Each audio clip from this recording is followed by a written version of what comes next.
Hello, everybody, and welcome to my and Agnes podcast, Herbal Talks. Hi, Agnes, how are you? Hey, Carmela. I am doing very well. Very happy spring is coming. It feels really good and energizing. How are you? Thank you. I'm so excited about today's topic.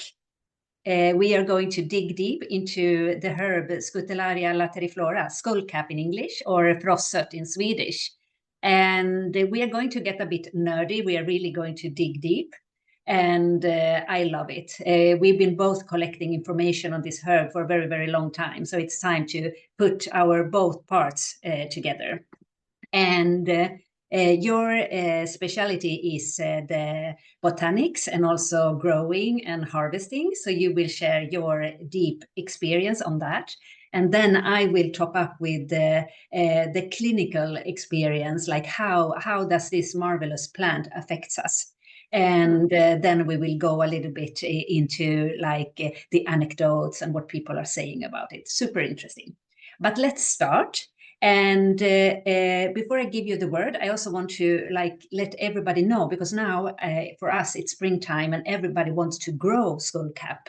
At least in Sweden, it's like a boom. Like we really want, like people are looking for seeds for plants, and you can you will get the plant then.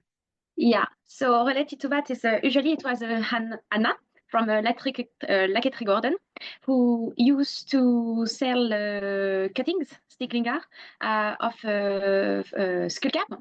And this year she is, how do we say, passing the the stick.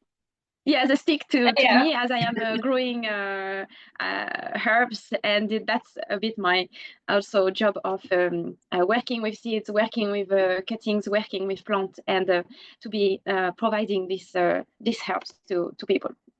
Excellent. Good that you are doing that. And okay, Agnes, what would you say is, would you please give us a botanical description of skullcap? Yeah, so skullcap, or American skullcap, in Latin is Scutellaria lateriflora. I will say lateriflora. Lateriflora, and it's a plant that belongs to the mint family.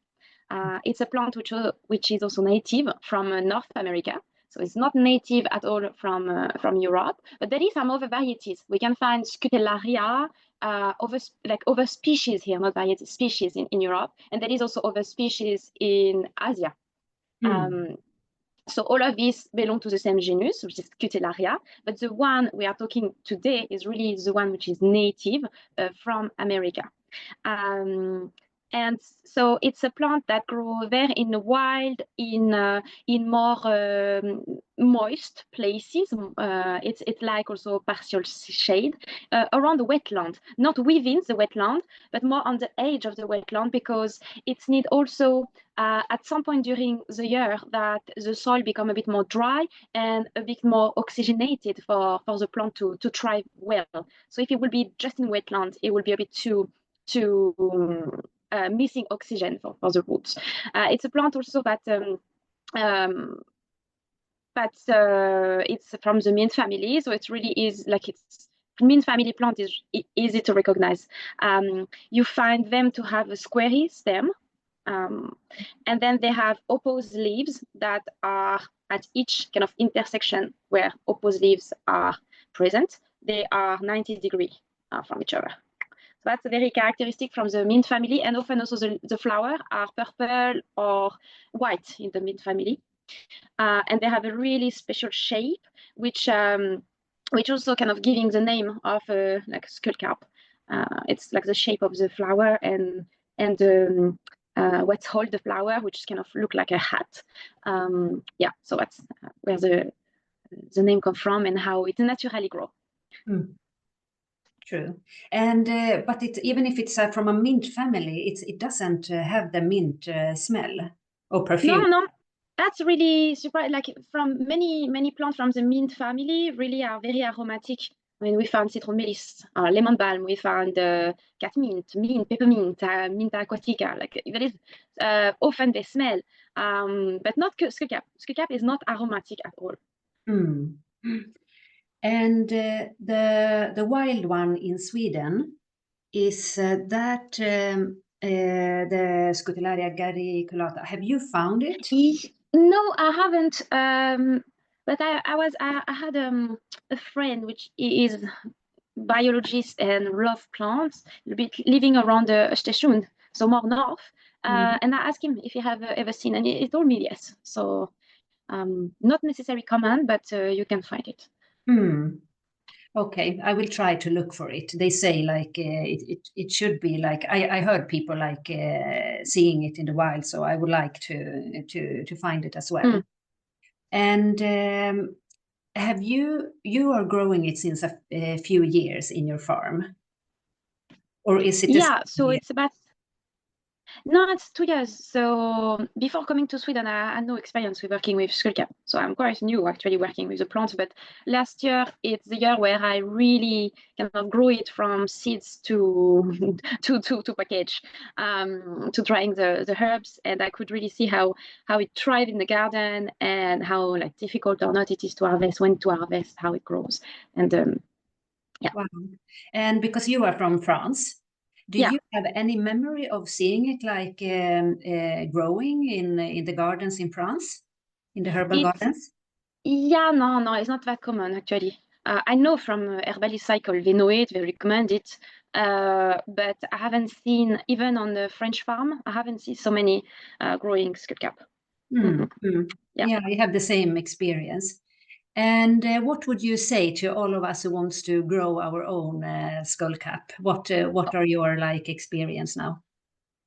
Oh yeah, so it's an interesting plant, I would say. It's not, it grow, yeah, it's a mix. It grows a lot like mint or peppermint. Actually, it's really a lot of common point with them. It's a plant that I like to start from seeds. Even so, it's really easy to propagate and start it from cuttings. Because like any kind of mint plant where you can get cuttings, if you have like a few roots, just it's so easy to make it survive, and then from that you can get a lot of plant just from one cuttings. But I prefer to grow it from seeds because it's just for genetic diversity. If I will take cuttings from a plant to create a new like beds, production bed, then it will be just this genetic material for all my beds, and I don't like so much that. I prefer to have diversity in case of there is disease, for example, happening, or the environment, the climate, it's might be a bit crazy. So to have like a more resistance into the farm, I prefer to start most of my plant from seeds. So I grow the seeds like I have now. So that's a mini Skullcap. So when it's small, it doesn't look like at all, but when it's older. Because now it has really like large leaves, and after it will be very lanceolate, like really more long. So that's mini Skullcap, but I have two here, but I start from seeds. And then when they get, actually now they could already be planted, but I'm going to keep them a bit longer. When they are like 3-4 leaves, they can go in the garden. And then it's really important at the beginning when you plant, no matter if it's stickling or if it's seedlings, to really water well, like the 3 first weeks, just to make sure the plants really implement well in the soil. And then it's pretty, how to say, independent. And it will grow like one plant from it. From one like this, it will grow like one plant, which is a bit like, that's why I say it's interesting plant, because the first year when you started from seedlings, it will grow like one plant a bit similar as, let's say, citron meliss. You know, citron or lemon balm. It makes a plant, but it doesn't really run around and make underground stem and then many other plants. No. It just stays like this. And Skullcap the first year will do that. But then as soon as winter will come, this plant is going to die. Really, you are going the spring after, every pieces of this plant is just dead. Even if you like all the wood, it's just dead to the root. But it has survived exactly like mint, and then it grows like mint. It grows through the underground, and then it's a lot everywhere growing. So it's interesting. And also the first year when you get only the plant like this, it's super, super fragile. It's so easy to, if you, I don't know, if you have an animal walking in the garden, or you or you try to harvest it, for example, and you are, and you pull it and not cut it, it just so much of the wall, like if you want to take just a piece, like I don't know, if you want to take a piece of this stem, it's just the whole thing that come. Like it's so breakable so easily the first year, but then it become much more. Once it has grown through on the ground and make new plant, then it's much more resistant to pulling, to heat. So that's the thing with Skullcap, and then it's a great plant to harvest when it's starting to bloom. Not only when it's leaves, but really for the medicinal properties, it's good to have like the blooming whole stem with it. Yeah. And when do you think that will be this summer? Often it's last year for me it was pretty late, but because I planted the plant, started the season late, so it was in August. But I believe this year it's going to be late June or July. And I think that should be what's most common in the year. And how many plants of Skullcap do you think you will have this year, just to give us an idea of the quantity that you are? So the number, I need to look at my data, but basically I will have a 30 square meter of, like, so because one garden bed, it's 10 meter long, and like it's 11, like it's 10 square meter, 11 meter long and 80 large for now. And I'm going to add one more this year. So I will have 3 of these, like 10 square meter beds. And actually yesterday I have calculated the number of plants I need to place. And it should be around like 200 plants. Fantastic. I should have in the garden. Yeah. And so then your work will also be to keep them together, so they don't, like, as you're saying, they will like spread maybe a little bit out. Yeah, so for the moment they are not spreading outside the kind of frame of the bed, but it's going to be like mint. I just come and cut. I'll just cut to keep them in the in the shape, in the length I want them to stay. And also, yeah, I'm going to collect the cuttings for sale. So it will also, I will take the one on the edges. Yes. And I agree. I only do like some small private growing of herbs, but the Skullcap I bring with me everywhere, and I think it's quite easy. So now I brought one pot to Croatia, where I'm living now. And of course, they are already like, I'm always like, wow, they are coming up again in the pot. Like each year, you think that they are like stone dead, but no, like everywhere I put them, they are like growing. And as you said, like I can see that my plants are like darker green already. Yeah. And how big will the plant be when it's in full? Like, is it like 30 centimeters or maybe? It depends how well it thrives, but it's not a plant that goes high. It stays pretty low, I will say. But yeah, it depends. I guess Okay. it depends so much on the soil. Big... Because last year I had some who become big and some not, depending on like also the soil. But I would say a 30 centimeter high, and maybe it could be 30 centimeter large. And then you mentioned a little bit like when you harvest the plant, it's good to that it is in when it's blooming. And how do you treat this plant to get the best herbal medicine? I like to dry it because it's really dry. It's a plant which is easily dried, and but usually it's recommended. Skullcap has better. You extract more of its medicinal properties if you use it fresh. So yeah. Yeah. So then you have the possibility to dry your herbs, and then maybe you will tincture a little bit. You do but preferably maybe if you tincture it, if you make it in drops, then maybe you prefer to have it fresh. Yeah, so I will dry it to have always for a stockage for all year round. So that's the way I will dry it. Maybe even to use in tea. But it's true that most of the time when I do tincture for myself, I do tincture with fresh herbs. And especially Skullcap is not a herb that contains a lot of water, because that's maybe the problem also when you work with fresh herbs, because they have a lot of water, and for making oil it's a problem, for making tincture it can be a problem depending on the percentage of alcohol you have. But Skullcap, it's pretty dry, to my opinion, herbs, which is not that moist, and so it's nice also to use it fresh and tincture it fresh. Good. And in that sense, maybe would you also say that it's easy to dry it well?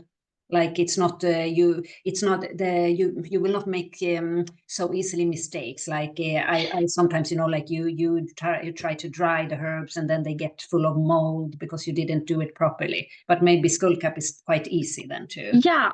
The mint family is not the easiest to grow, and this is mostly is not the easiest to dry, because this is mostly due to their aromatic compound, because aromatic compound can so easily just disappear from an herb which is dry, simply because it disappears with the heat.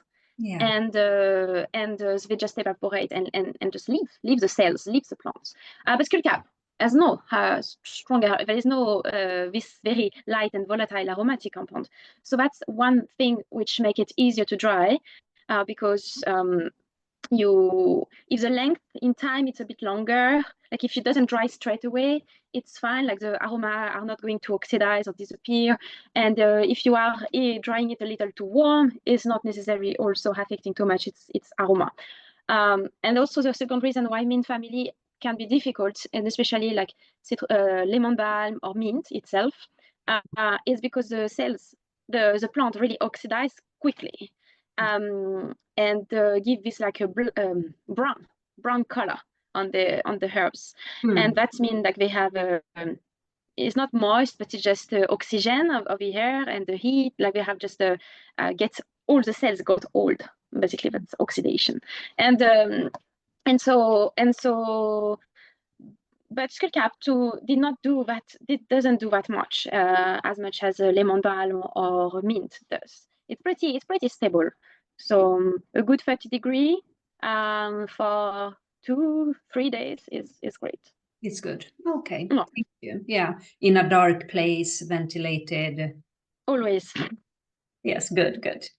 Okay, looking forward to this growing season. Yes. Okay, yes. should we? No, I was wanted to ask you then for your experience with Skullcap. You are more, how much have you worked with it, and what do you know about its history and usage? I have been so nerdy when it comes to Skullcap, and it's a nervine, so it affects your nervous system. And then when I started to understand the beauty of the nervines, there are several of them. There are so many. And in the beginning, they might strike you as the same. They are all if you read the literature, for example, it's all they are relaxing, they are calming, they are good, they will help you get into a deeper sleep or whatever. And then they seem quite the same. But then when you go into them and you try to really understand them, and you try them on your own, on your people around you, and then you start to collect all the stories, then you will understand that they are quite different, of course, on a nerdy subtle very child level.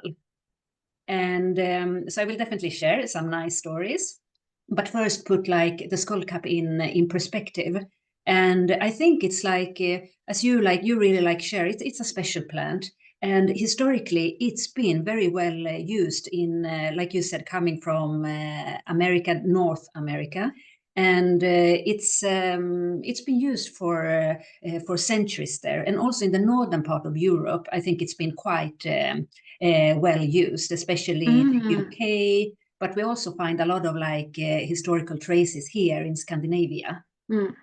And it's been when you mean you find historical trace here in Scandinavia, is it the Skullcap, American Skullcap that was imported and used, or it was the Swedish Skullcap?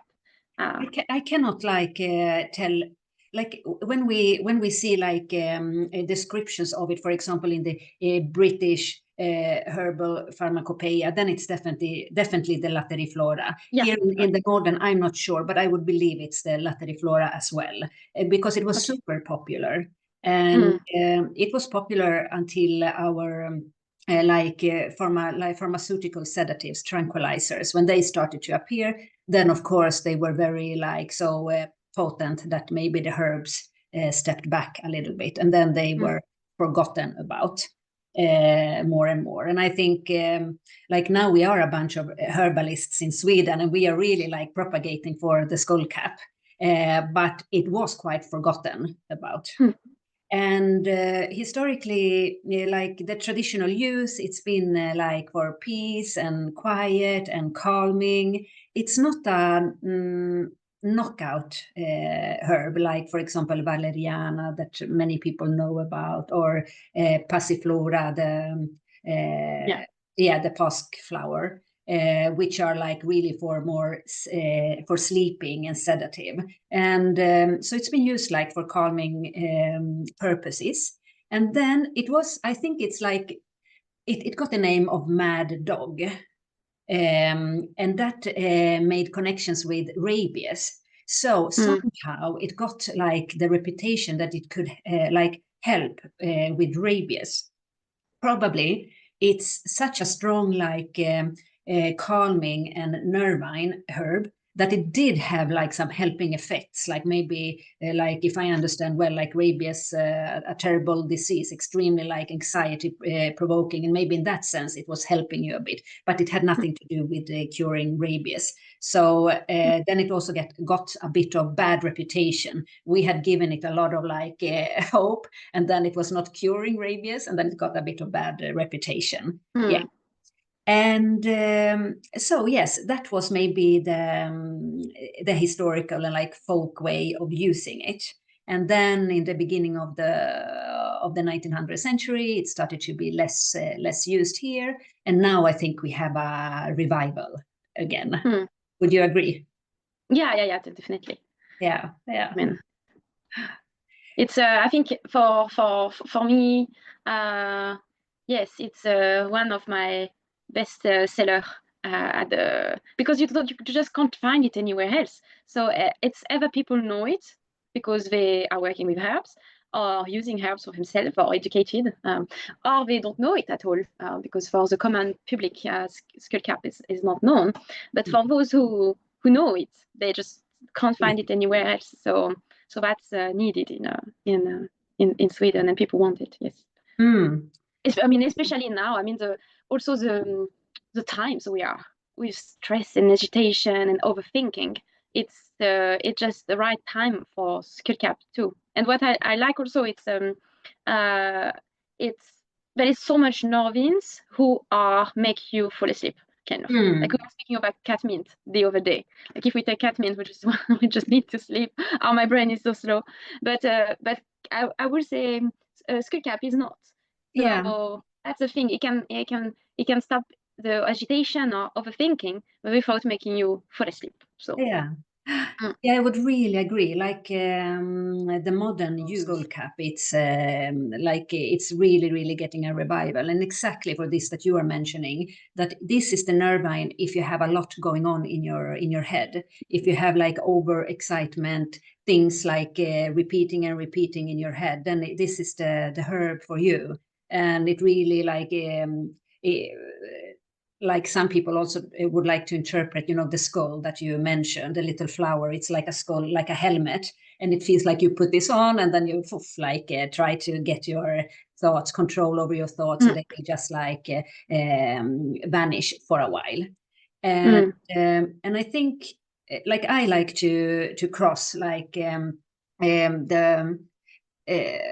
empirical findings with spirituality. So like also when I try to understand the herbs, it's not like they are not like pharmaceuticals. You need to like read, you need to try them, you need to ask people, and then you combine that information, and then slowly you will try to understand the essence of this herb. And for me, the skullcap is really like the third chakra. It's the nerve calming herb for your third chakra. Then you have like other nervines that are very popular, like for example, motherwort, Leonorus cardiaca. And it's super, I think maybe it's more well known like in the rest of Europe, in South Europe, for example. And this for me is something like when you take that, you feel like this is good for an agitated heart. It is. When when your worriness resides in your heart. So that maybe motherwort is like the heart chakra. But the skullcap is for agitated when your worry is here. Yeah, so, I like you give this. You cross the kind of Indian medicine with the chakra and the herbs. Oh yeah, makes some sense. Yeah. Like how then you're like, oh, okay, now it makes sense. Yeah. And like when they talk about Ayurveda, then they would say like that the skullcap is for Pitta people, who are always like doing, and then they are never really satisfied, and they just need to like, and they want to get out of this. Like, is that more Vata people? I don't know. I read like for me, Pitta is like you have a lot of like fire, and you want to like overthinking, and maybe you want to like calm down a bit from this. And that I think that's like the main use of skullcap. So many people take skullcap like on occasion, or like when you have like a situation of stress, or you feel like all these that we mentioned. But you can also use it for a longer time. So you like I have heard anecdotes of people using it for a long time and getting like on very small doses, and having a positive effect on your overall mindset. Oh, interesting. So like when I would say like when would you take it during the day, then maybe I think skullcap is perfect when you come home from work, you want to rewind, you want to get into another state of mind, then take a little bit of skullcap. Some people take it during daytime. I have a friend who has skullcap in her purse. So every time, like if she's getting like a little bit too agitated or a little bit of anxiety, then she takes 1 or 2 drops of skullcap. For me, you always need to think like, what kind of person are you? Like, who are you? Get to know yourself. And how are the herbs affecting you? Like, for me, nervines are so strong and potent. I take like maybe 2 or 3 drops of skullcap, and I can really feel them. And so it would be too much for me to take them during daytime. It's not, but a person who is more like, who can handle them well, yeah, they love it if they have like the situation where they feel like this overwhelmed from time to time. And so like 2 to 3 drops. Some people take like 20 drops in a go. And of course, it's also it's not like a knockout herb. It's not like you said, it's not sedating you. You don't want to go to sleep, but it's well used in like sleep formulas. It's one herb together with maybe sleep-inducing herbs. So it seems like skullcap is really a good plant nowadays when there's a lot of stress going on and overthinking. And I often find it also in tea blends with other nervines, as we said, and also with oat straw. They are often mixed together. And oat straw, it's also more like nourishing and supporting. That may blend well also with for the nervous system with skullcap. But do you know any side effects for skullcap? I think it's quite interesting. And of course, it's like the dosage is like we mentioned before, be mindful of the dosage, like how much is like are you needing? And if you take one dosage, maybe the person next to you will need another dosage. But one thing, I went to this folk high school in Sweden, and Biskops Arne. which is close to you in Uppsala. And then it was this fantastic teacher, Janne Hallqvist, who is unfortunately not with us anymore. But he told me that he was using Skullcap a lot before with his students, as it is perfect, like a lot of persons having like maybe some emotional issues, stress issues coming there. And of course, like also searching these beautiful places like Biskopsarna. And he said that he had stopped using it because many people became, and I read about it also yesterday preparing for this podcast, that it can become overwhelming. Like maybe you're so used to having, this is the interpretation, why it can become like, like almost like a negative feeling, or you get like very uncomfortable feeling because suddenly everything are stopping in your head. What's going on? And that maybe can give you like anxiety. And this is what Janne told me, that he was mindful, and maybe you should be like not give Skullcap to a lot of people, maybe like wait for the person to ask for it, like I really need to like calm down or settle down or anything, and then use the Skullcap in that sense. Okay, interesting. Would you have like a dose, like let's say a dosage that could fit for most, just to have this overthinking a bit decrease? I think maybe, then maybe like a half standard dosage in tincture form, maybe like 10 drops would be quite good. Okay, 10 drops per day or like 3 times a day? No, on occasion. On occasion. Yeah. And then if someone wants to work with Skullcap and take it during a longer time, then maybe I would. Yeah, I don't know. I think I would not like go with too heavy dosages. I think also like that Skullcap is fantastic for people who don't trust herbs that much, because you get like quite an immediate effect. And I've seen it, and like we've been laughing also, like when people want to try like the Skullcap tincture, and then you can see like immediately something is changing in the face. And so it has quite you need to like be perceptive to herbs, otherwise you will not feel anything. But if you have like some openness, you will definitely feel. I don't know, like it reminded me about that, because we had for the retreat with Rosemary, we had all of us had your Skullcap and lemon balm tincture. First, I found it super potent. Like from the first drop I took it, like the taste was so good, the potency was nice. But just, I think everyone did the same, like just before eating, just, let's try it out. And then we were a lot feeling so, I don't know, it just, the vibe changed a bit during the dinner, and we were like very, very relaxed, and it was, it was fun. Funny, yeah, true. And there are like now collecting anecdotes of how people are using Skullcap. And one of the most recurrent ways is during PMS.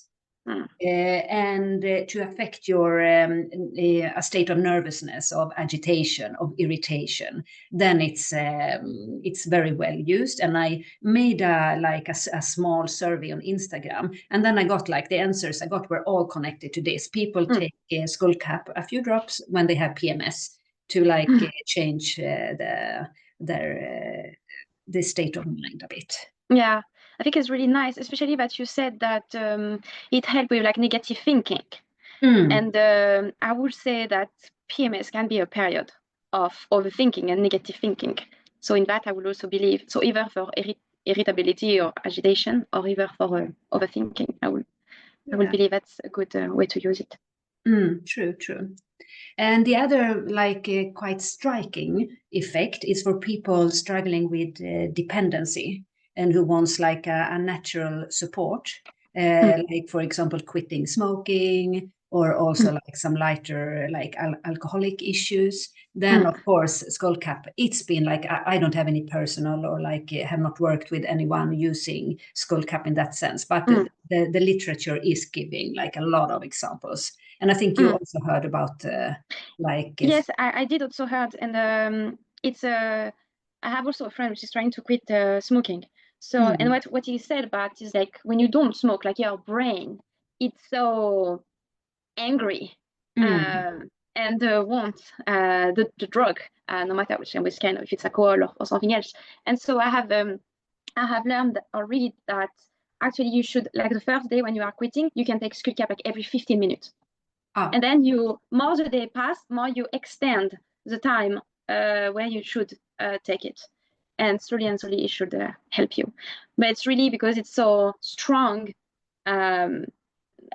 thought and uncontrollable almost. That's why it's really important to have Skullcap on the go, like every 15 minutes or hours if you need at the beginning. And then you can have it more when days pass on a lower, less regular basis. Yeah, well described.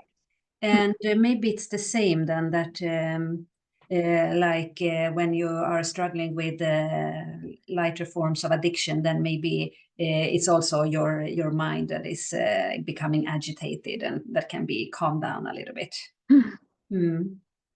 And then I have one fun, the last anecdote of how people are using the Skullcap. And that's I've been asked if it is an aphrodisiac herb. And I've been using it so much really to try to understand it. And I can really see that it gets you into the mode to say. And but I cannot find in the literature anywhere that it's an aphrodisiac. So it's not, it's a nervine. But then I found, I cannot remember the book, like I've really been trying to think, a small passage about this. And it gets you, like it's not an aphrodisiac, but this kind of nervine, as it's not sedating you, then you get into a different state of mind. And then, of course, it's easier to invite the feelings of closeness or intimacy and be in a different mindset, shifting from the office mode to the more like personal, romantic mode. So I think that's like super cute of the Skullcap to give us this opportunity.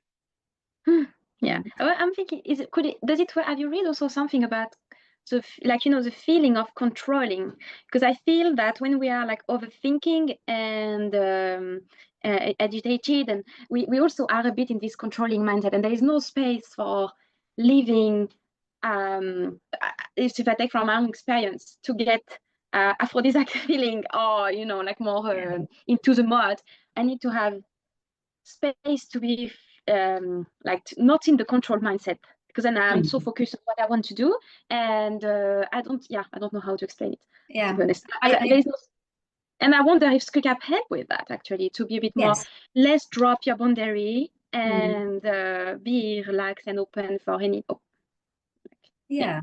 And sometimes that's really like why I think I prefer to take Skullcap when I come home from the office, because then I can open up for this. Maybe I don't have space to have all these flowing emotions and being more like on a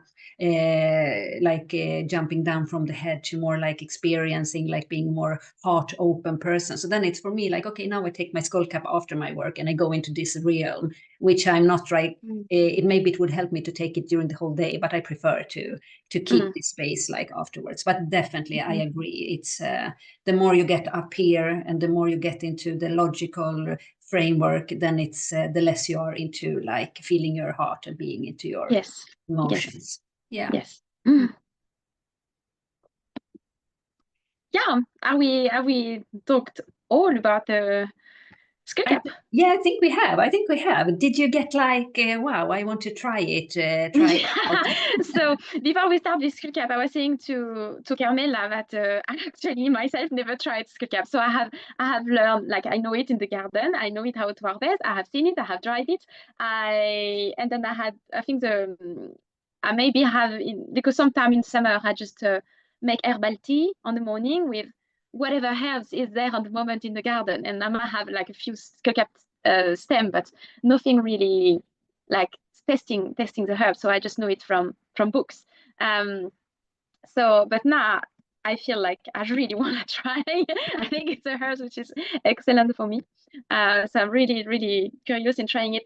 But I have to wait. I have to wait the plant to come up and to be there, because as many of my plant actually, I don't get to try them simply because everything gets sold. So I just don't take any for me. I think this, for example, with chamomile, like I had no chamomile because I just had everything, and it was the same for Skullcap.